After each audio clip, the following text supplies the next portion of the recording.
them become reliable men and women that God can trust with His word for the next generation. So there are three aspects of this vision. The first one, let's say that together. The first one, go, leading students to Christ. You know that's different from the second one, because people can always lead their life to Christ and go back and mess up when they. But that's not what we are doing. That's what we are doing. Our work will be easy. We will cry out to this people and lay hands on you and say, it is well with you. And we care less whether you bring heaven. And we care less about whether you help your generation. Okay, number two, which I consider very, very important, and more important than the fourth. Let's say that together. One to go.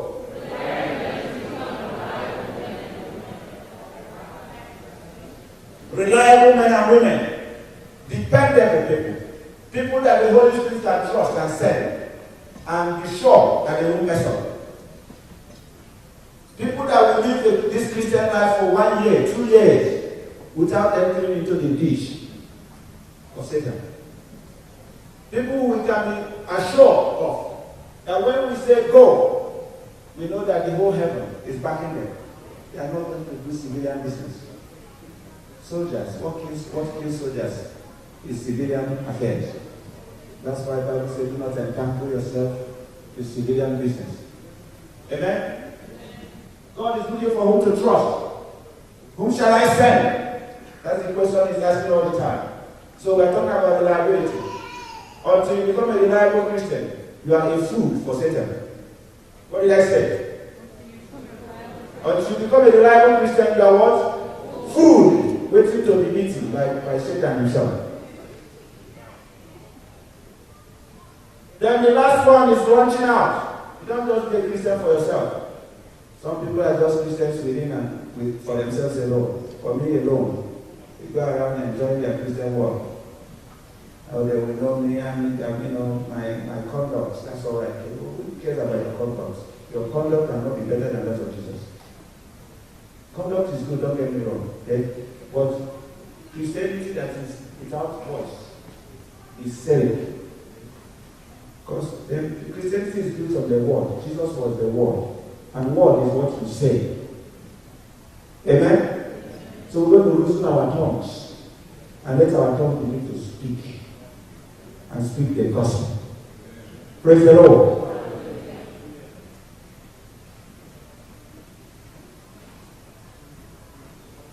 That's the vision. And that brings me to the end of this little introduction.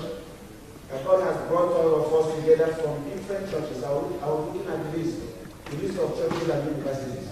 And I see that God has built VCF as a melting pot for this generation.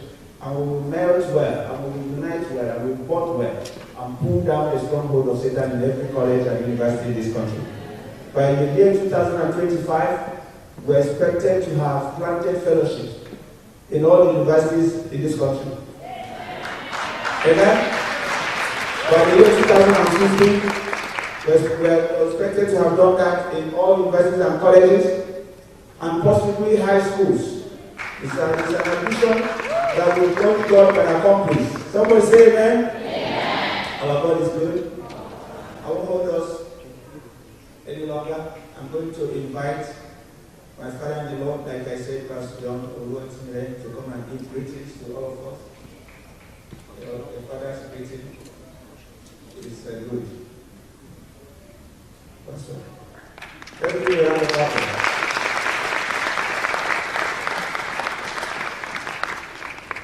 Lord. The Father does not want. Children of God, I want to tell you that I'm so excited to be here. And I can see there's a future for this generation. And I want to challenge you. This evening when you are calling, something was coming to my mind. What shall I say to this? I want to challenge you with the book of Hezekiah.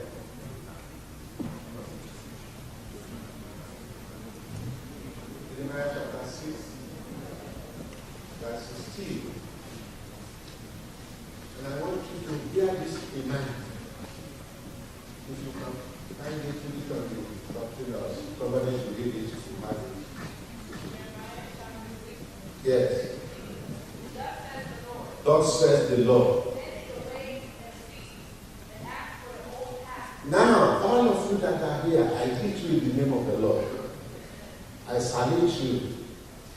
I want to let you know that you have been enrolled into the army of God. But there's something for you to do. Because you are at a perilous time, very dangerous indeed. Nowadays, you don't have to struggle hard before you find sin. Even on your what do you call it? On your laptop. When you are doing your own work, it will pop up. You don't have to advertise sin, sex, evil. But that is why God has set you apart. To do exploits. To correct this generation. And that's why God sent that message through Prophet Jeremiah. First of all, he said what?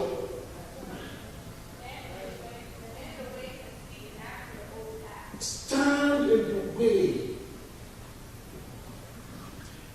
and ask for the old path. There is a way. Be determined. That's what stand means. Be determined. There is a way that God has laid down. If you follow it, you will prosper. I say you will prosper. Amen. Don't say you have to be old before you become holy. Let me tell you, if you find it difficult to be holy when you are young, you will not be holy when you are old. It's not about age. God is looking for people that are obedient. This is what I want to say to you. Stand. You stand. Ask questions. I want to thank God for. That's one thing I don't know how to do. I don't know how to praise anybody. But I'm not praising him. I want to thank God for his life. Dr. Ude. God has taught me so many things. A lot of lessons through the life of that young boy. Oh, young man. Praise the Lord. One thing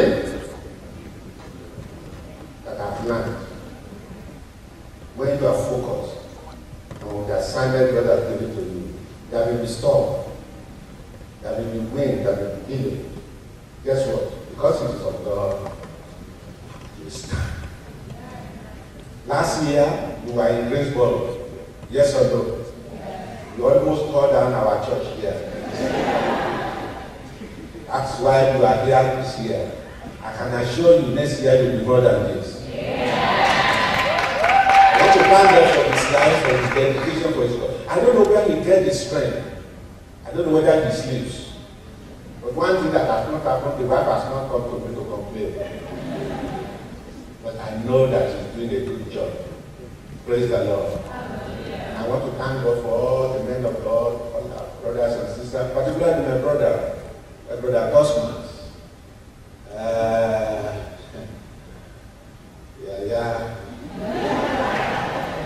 That's a man. I have read almost all the books. I don't love reading, but I got his book that trains me out. I want to thank God for your life, my brother. That every year you have made up your mind to be committed to help us to raise this generation. God will sustain you. I don't have much to say. Welcome and God bless you. Thank you. Thank you, sir. Brethren, we bless the name of the Lord. And by tomorrow we will recognize our pastors in a very special way. Amen? So I will invite Pastor Cosmos Leju for the message of tonight. And please don't sleep. You know, after jumping so hard in praise and worship, there's a tendency to just sleep. Please help your brother and help your sister. They start sleeping, tell them to stand up and believe that they will obey. And they will obey. Amen? Thank you, sir.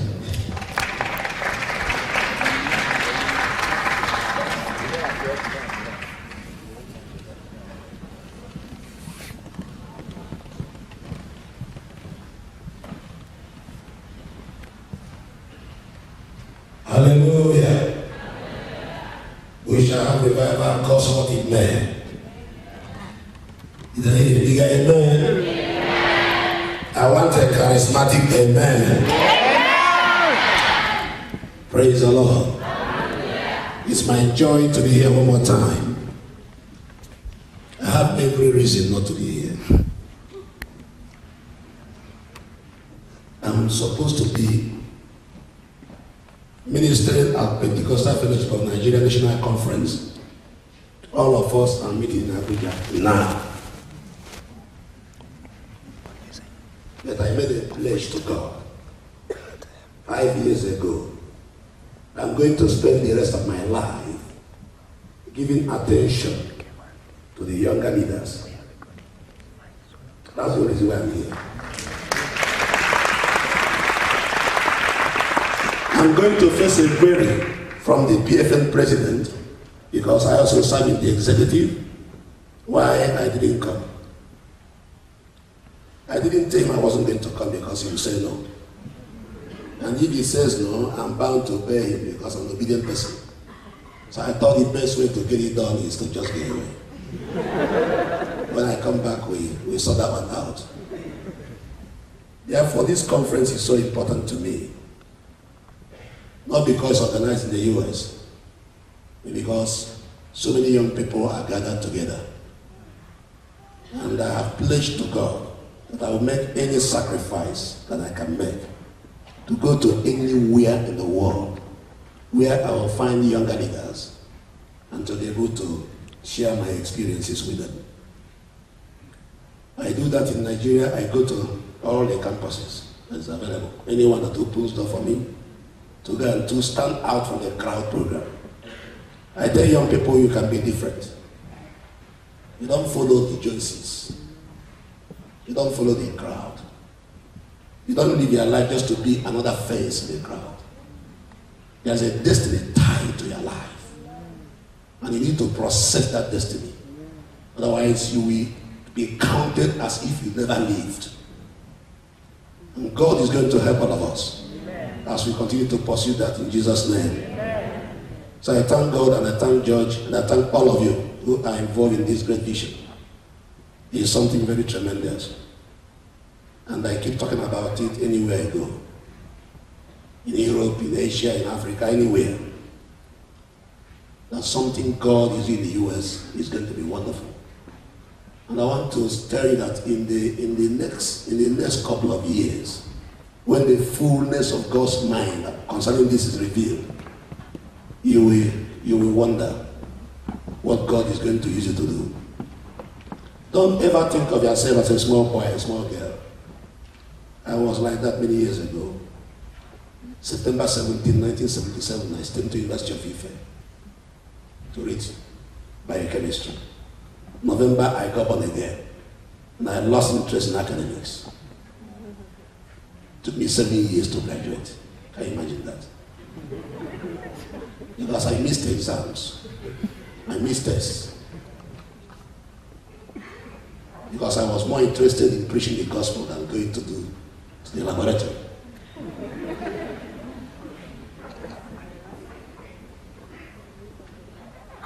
And so I was there for a full 7 good years before Ife eventually succeeded in pushing me away.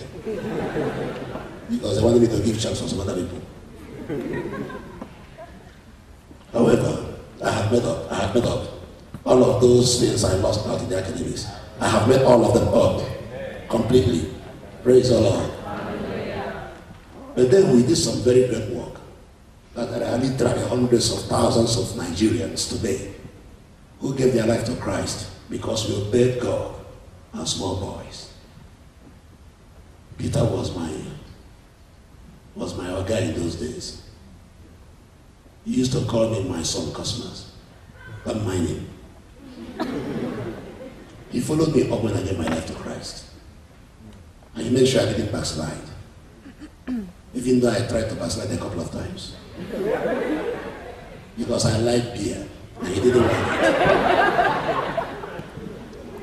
But I thank God for his faithfulness. Peter was faithful. I harassed him because I'm a very rough person, very stubborn. But none of them wearied Peter. And today, I think I can call myself his pastor. Praise the Lord. It's a story of Barnabas and Paul. I want to let you know that there is nothing that you can't get to if you commit your life to God as a young person. Pastor made it clear. If you are waiting to be old, it's impossible. You can't be holy. You can't be holy as an old man. You need a special grace of God to allow you, when you already messed up, to begin to practice holiness. The best way to start is to start now. Some of the things that young people harass me didn't harass me so much because I got saved as soon as I got to university. Only 3 months. 3 months, and I romanced with palm wine drinkers and a few others. Because I liked palm in those days. But God got me early. And ever since that time, I haven't looked back. And at times when I see people who are not Christians, I wonder how they survive. Because I don't know how you can live in this world without grace. Yeah, there is general grace God gives everybody, but there is special one He gives to His children. So I want to challenge you tonight on the theme of this conference, the Next Generation Link. I have given a subtitle to it, Ensuring Continuity in God's Program. Let's bow our head in prayer. Dear Father, we are very grateful to you for the privilege of being here today. For the privilege of having young people to share your gospel with them and to challenge them to stand on their feet for Jesus. Not minding the way the world is going. To stand out from the crowd and be different. Because you didn't make a mistake by making them different. Lord, I pray that your spirit will be upon us tonight. That the word we are going to share will be infused with power from heaven. To bring life and direction to your people. Especially the younger ones among us. In Jesus' name we have prayed. Amen. Can I get a big amen? Amen. A bigger amen? Amen. Good. Am I all right? Okay. Let me be shy now how to do it. All right. Now, the text we are going to read from is from the book of Judges. Judges chapter 2, verse 8 to 9. Joshua the son of Nun, the servant of the Lord, died at the age of 110. I like that. They buried him in a land that had been allocated at Timnath Serah, in the hill country of Ephraim, north of Mount Gash. After that generation died, another generation grew up who did not acknowledge the Lord or remember the mighty things He had done in Israel. After that generation died, another generation came up who did not remember, who did not acknowledge the Lord, nor remember the mighty things that the Lord had done for Israel.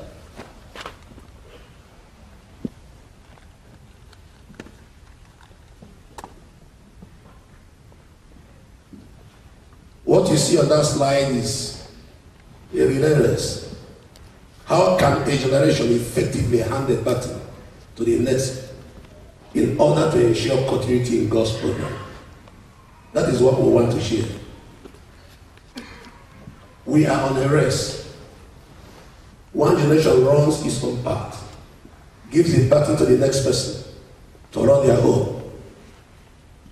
Being able to hand over this battle is what ensures continuity in God's program.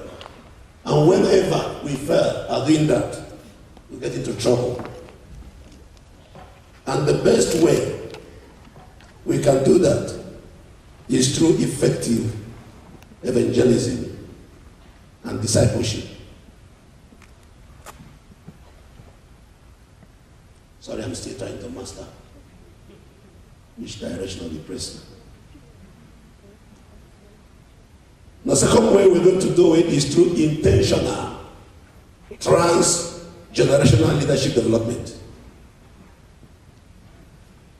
Effective evangelism and discipleship, and then effective trans-generational leadership development. Trans-generational means you go beyond your generation to deliberately and intentionally begin to build up younger leaders to enable you to make sure that the work of God continues in your generation.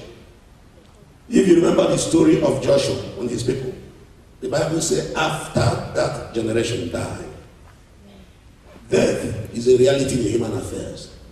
Young people die, old people die. And it will be a tragedy for you to die without putting what God has put in you in somebody else. And I don't care how old you are when you die. I've seen people who are older than me die. I've also seen people who are my age mate die. And I've seen people who are younger than me die.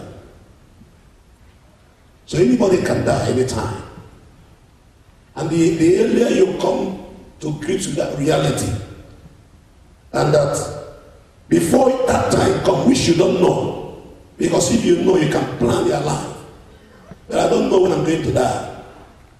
And you don't know when you're going to die. And because we don't know when we're going to die, the wisdom of God therefore dictates that we make the best of the time we have. Now that I'm alive, I want to so live my life in such a way that the way I live my life will outlive my life. And the best way to do so is to leave a legacy in people I have discipled for God. That's important. That's the best way to live. If I die without having somebody who will go to heaven because of me, then my life is a wasted life. It's not just good enough to be in church, to be a member of BCF. Who have you discipled for Jesus? Who are you bringing in to take your position if peradventure something happens and God says, come on? One of the greatest enemies of continuity in any human endeavor is death. And since in our present form, humans are not designed to live forever, God decided that the way to achieve continuity in human legacy is through generational transfer. Now, people in 100 level in a college is a generation.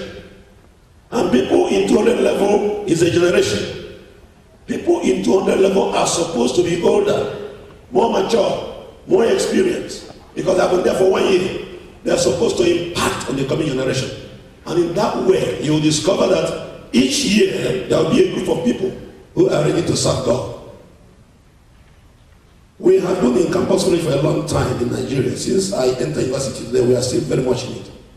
And we exist in virtually every university in Nigeria and beyond. And I insist in telling my students, the best thing you will do is to make sure that by the time you graduate, you have somebody else who will take your position. Because if you don't do that, by the time all of you, that generation graduates, that fellowship dies. Now that's what happened in the generation that followed Joshua. They didn't take the issue of discipling the next generation to heart. And when they are all gone, the people at that time forgot about God. So the next generation link is all about ensuring continuity and sustainability of a God-given vision after the original recipients of that vision are passed on. That's the key issue. That's the bottom line, I'm going to call it. And the only way we can ensure that this happens is when every single person takes it has a responsibility to replace himself before he goes, to give back, to become productive. Look at how me he led us in worship today. He forced everybody to dance except me, because I don't know how to dance. I only know how to check my body. Such a beautiful thing. The question is, what if Niyi gets a job outside of US and goes out and he will be here next year? Does he have somebody who will do it just as well as he did it tonight? That is what we should be thinking now. What if I'm not there next year for whatever reason? Will somebody take over my position and make sure things are done the way they should be done? If I die today in CRM, I don't think they will miss me too much. They will say, our leader is gone. But the structure is arranged in such a way that it will just flow. If you ask me to appoint my successor now, I don't need to pray about it. If God says, "Cause I want you to die tomorrow," who will take over from you? I will pick my phone and call the person. I won't pray. I will say, "Give me time. Let me go and pray about it and be able to discern." No, I've already discerned that. I've already prayed about it. And I've already started investing in that person because I don't want to leave a vacuum whatsoever. It's an intentional thing everybody must do at your level if you must ensure continuity in the program of God. Therefore, God expects one generation to supervise how the next generation of believers grow. God expects the BSM members in the second year to supervise how the people in the first year grow. And like that, God expects the graduates to supervise how the undergraduates are growing up in the things of the Lord. When any generation forgets to do that, there is a problem. So the true legacy of any generation is determined by the quality of the generation that succeeds it. It's not on the structure you build. It's not on the money you raised. If you build a very big structure like this, I don't have people to occupy it, the next generation will sell it off. I mean, some of us, we know people in our areas whose parents are very wealthy, and the man dies. They should have sold off their property. I have so many of them around me there. Because they didn't take time to train their children. And so I told my children, look, I'm not going to build a house for you. If you can't build a house, when you grow up, then live on the streets. I'm building my own. I build my own. They will build their own. But I told them that what I owe you is to make sure I get you into God and nail you in Him. And make sure you get good education. And if you don't do better than me, your generation will laugh at you. Because a child that does not do better than his father is a foolish child. A child that repeats the mistake of his parents is a fool. You must make sure you do better than your father.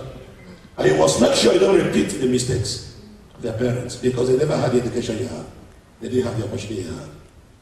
There was a time my father had a quarrel with me seriously. And I support what George says. Fatherless generation is a cursed generation.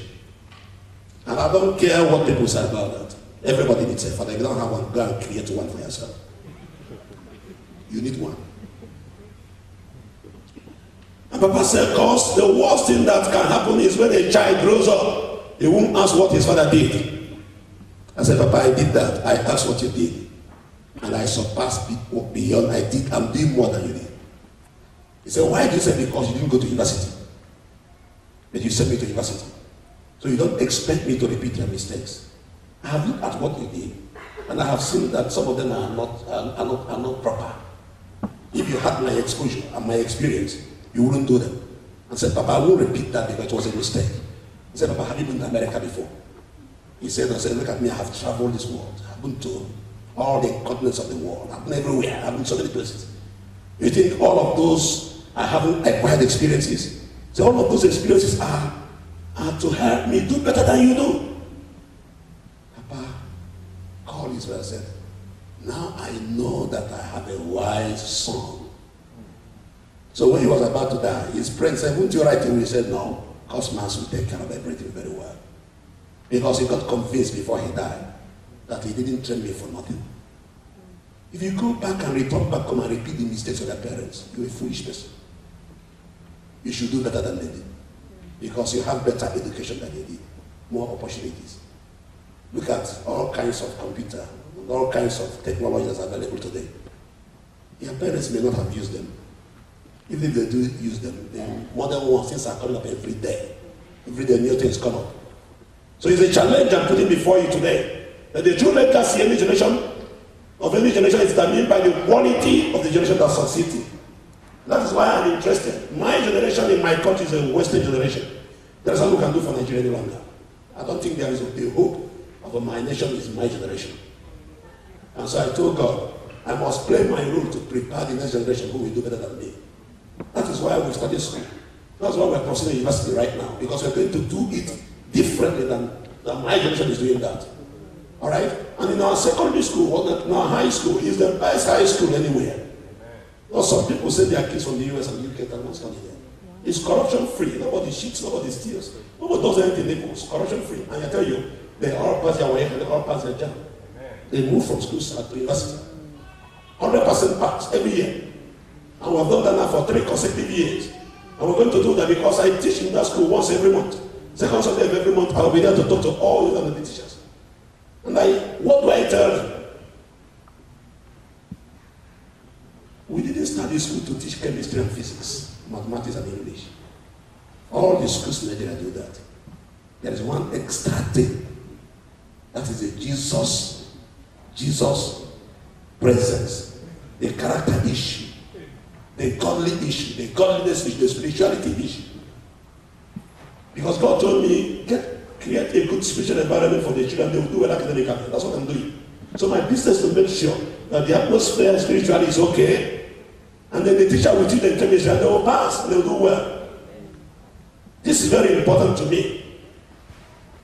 It is a duty of one generation to introduce the coming generation to the knowledge of God and His laws. If you realize what the Western world is experiencing today, it's because somewhere along the line, one generation didn't remember to introduce the generation to God. And so there is a lacuna. And it's created a whole lot of problem. The basic way God wanted this done is through parenting, godly parenting.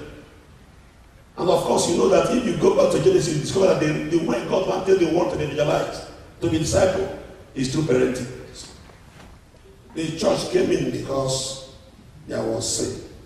And so God needed to create a different platform to be able to do so. But God had wanted the parents to communicate godliness and godly principles to their children. And if that has been done, things will have been much, much better than what we're experiencing today.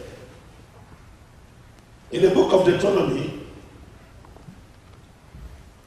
we see what God said. And these words, which I command you today, shall be in your heart. You shall teach them diligently to your children, and shall talk to them when you sit in your house, and when you walk by the way, and when you lie down, and when you rise up. You shall bind them as a sign on your hand, and they shall be frontlets between your eyes. You shall write them on the doorposts of your house and on your gates. This is what God is talking to parents. Put the word of God into your children and put your children into the word of God, and you have solved their problem. Give your kids the best education in the world. If they're not in the word of God, they will disappoint you by and by. And so I told my children, the best thing I can do for you is to put you in the word of God. So right from the smallest age, they began to read the Bible. Each of my kids have gone through the Bible. My first son's response have gone through his Bible about 2 times. Others have gone through the Bible. Everyone has gone through the Bible. Because it's a law in my house. You must read 2 chapters of the Bible every day, and I supervise it. Even from USA. I supervise it. You must. Because I will meet you at any time. What chapter do you read? They will tell me, okay, give me in a sentence the summary of that chapter. And they know because I know what the chapter says. They can't afford not to do the writing. And they are doing that. Today they have graduated from reading 2 chapters. My daughter reads 5 chapters of the Bible every day, no matter how this she is, compulsory. Because we started quite early to let them know this is the way. This book will not depart from your mouth. If you don't get into this book, there is nothing. And so if you are in Christ and you are this year, and your Bible is not an important document in your life, then you won't go too far. I heard about somebody, a pastor that reads Bible in 56 hours. So what? 56 hours? He reads the Bible, Genesis to Revelation, 56 hours. So and me and him, we first listen judgment at the end of the day. He's not more educated than myself, and he reads his own in 56 hours. My own, if I read my own once or 2 times in a year, I said, man, I'm doing well. We have to obey this instruction if we really want to fulfill the purpose that God wants us to fulfill. In that passage in Genesis, God said about Abraham, I know that Abraham will train his children and bring them up in the fear and the nurture of God. Therefore, I will not withhold from him what I have planned to do. And it's important we bear that in mind. So Abraham fulfilled that instruction God gave. And that was why Abraham was able to persuade his son Isaac to allow him to offer him a sacrifice. Isaac was a teenager like some of you here. Isaac wasn't a baby. Isaac wasn't a baby the mother was still carrying. Isaac was a teenager. Isaac shouldn't have been more than 17 years old. Abraham at that time was 100 years old. What am I talking about? Must be about 117 years or 120 years old. And I'm sure that Isaac will run away. Isaac will say that I won't do that. And Abraham will do nothing about it. So how did Abraham get Isaac to climb on that altar? Abraham didn't carry him and put on that. It couldn't happen. Isaac climbed on the altar, lay down the way the father said he should lay down, stretched his hand to be tied by the father, and Isaac did that because the father must have told him about God. So it doesn't matter. God has said that through you, he's going to raise a generation. It doesn't matter. Even if I kill you, God can raise you back to them. And you know, Paul referred to it in Romans chapter 4. Abraham was able to train his son in such a way that his son was ready to die because his father said, God said I should sacrifice you. It's okay, that's what God said, I'm ready for that. Can you imagine the level of discipleship? Can you imagine the spiritual input Abraham must have made in that boy? This is how to raise a generation. And this is the challenge that is before you and me in what God has called us to do in his kingdom. Unfortunately, the generation that succeeded Joshua did not invest qualitatively in the next generation. They didn't do that. And the consequences was very, very devastating. The baton somehow fell off their hand.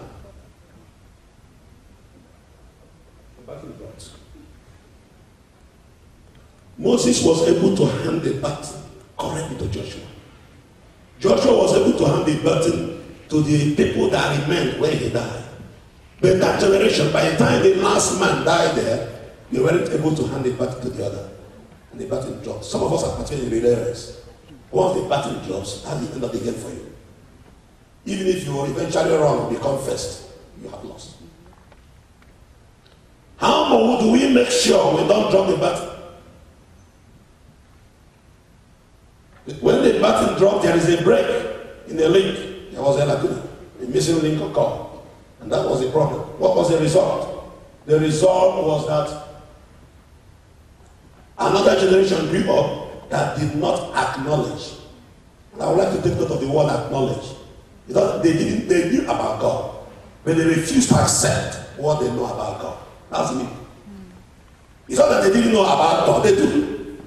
They did. But they refused to follow the way of the Lord. They refuse to recognize him. They say, well, we know you are there, but we don't recognize you. That sounds like what is happening in the Western world today. Sure, those fellows, the people know there is God. Go to Great Britain. They will give more honor to Islam or to Buddhism than to Christianity. A Muslim can stand on the street and shout, do all those things. I witnessed one. And I said, why won't police arrest him? Police would arrest him, but let the Christian do that. They will throw him to prison next day. I participated in a prayer meeting to make sure God will intervene to deliver a woman who prayed with a child. The child was sick. And the child went to the school lady and said, would you please pray with me? And they prayed. The school said he was going to go because she prayed for a child in school. They know about God, but they refused to acknowledge him. Now look at the next word. They didn't remember the mighty things that God has done for Israel. They forgot what God did for them. The easiest way to make sure a generation is not discipled is for one generation to forget, to refuse to acknowledge God, and then to forget what God has done in their lives. And the children of Israel did evil in the sight of God and served Baal, and they forsook the law of their fathers, who had brought them out of the land of Egypt, and they followed other gods from among the gods of the people who they were all around them. They bowed down to them. They provoked the Lord to anger. May God not allow us to provoke him to anger in the name of Jesus Christ. In those days, and look at what happened. Israel had no king, and all the people did whatever seemed right to them. That sounds like America today. Everybody does what they like because of freedom. The basic issue here in Australia is freedom. But this unbridled freedom becomes the undoing of a nation. The Bible says there is a way that seems right to a man, but the end thereof is the way of death. Yeah, personal freedom is important. But when that freedom goes contrary to God's counsel, then it becomes dangerous. It means you are going to die. Then there is exaltation of human ability. But God said, for my strength shall no man prevail. I can do it. Jerry presented his campaign on the slogan, we can. Sure, I agree we can. But not in spite of God. Today we sure are not saying, yeah, I can do that. And because you can do it, you discount on God. God said no. Because my strength shall no man prevail. By and by you discover it's a mistake you have made by removing God. The canonization of materialism. These are the effect of a generation that is count on God. Materialism becomes the order of the day. Look at that fellow, his eyeglass is done. All he sees is money. He pays when it doesn't matter. The morality of the economy does not matter. What matters is the weight of the pulse. I call it canonization of materialism. By the time you realize what God said, for the love of money is the root of all kinds of evil, for which some having strayed from the faith in their greediness, perceive themselves through with many sorrows. What runs the world today is greed. There is enough resources in the world to banish hunger.